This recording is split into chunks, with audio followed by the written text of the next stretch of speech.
Gradski trg u Šamcu poprimio je bajkoviti izgled, sa drvenim kućicama i mnoštvom novogodišnjih lampica i ukrasa. Praznična atmosfera u vazduhu. Prvi puta u našem gradu i stvarno je lijepo i oduševljeni smo.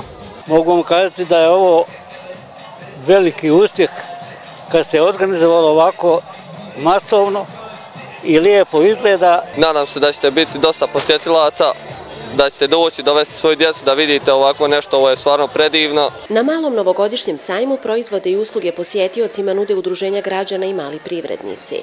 Student i fotograf amater Marko Vuksanović dosjetio se kako da najmlađim Šamčanima ovjekovječi zimsku čaroliju. Po prvi put izlazim na ovakve sajmove, fotografijom se bavim iz hobija, student sam 4. godine poslovne ekonomije.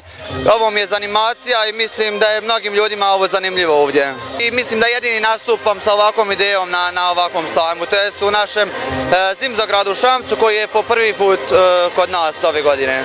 Opština Šamac je za organizovanje prve zimske čarolije na Ušću obezbijedila 12.000 maraka.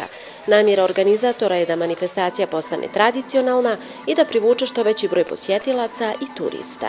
Želimo da pošaljemo jednu sliku da Šamac živi, da Šamac može bolje i jače i da se okupimo oko jedne ideje da budemo Šamčani svih ovih dana u predvečeri ovih božićnih i novogodišnjih praznika. Učestvuju znači srednja škola naša šamačka, sve osnovne škole s područja opštine Šamca i sva kulturno-umjetnička društva, zajedno sa vrtićem, sa plesnim klubom Princes. Zimsku čaroliju na Ušću su otvorili folklorni ansambli kulturno-umjetničkih društava iz Šamca, Crkvine, Obudovca i Srednje Slatine.